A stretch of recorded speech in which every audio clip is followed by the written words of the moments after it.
أعوذ بالله من الشيطان الرجيم پناہ مانگتا ہوں میں اللہ کی شیطان مردود سے۔ بسم الله الرحمن الرحيم شروع اللہ کا نام لے کر جو بڑا مہربان نہایت رحم والا ہے۔ رسول اللہ صلی اللہ علیہ وآلہ وسلم نزول قرآن کے وقت بہت سختی محسوس فرمایا کرتے تھے، اور اس کی علامتوں میں سے ایک یہ تھی کہ یاد کرنے کے لیے آپ اپنے ہونٹوں کو ہلاتے تھے۔ ابن عباس رضی اللہ تعالیٰ عنہ نے کہا، میں اپنے ہونٹوں کو ہلاتا ہوں جس طرح آپ ہلاتے تھے۔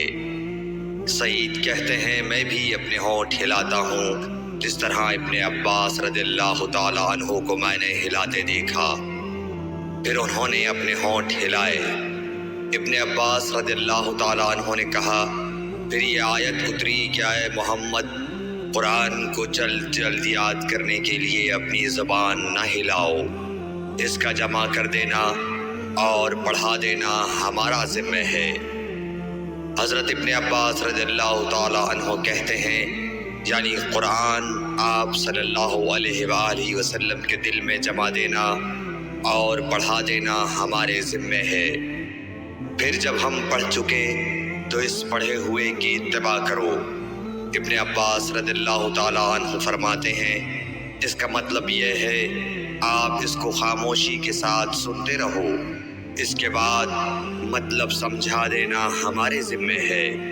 پھر یقیناً یہ ہماری ذمہ داری ہے کہ آپ اس کو پڑھو، یعنی اس کو محفوظ کر سکو۔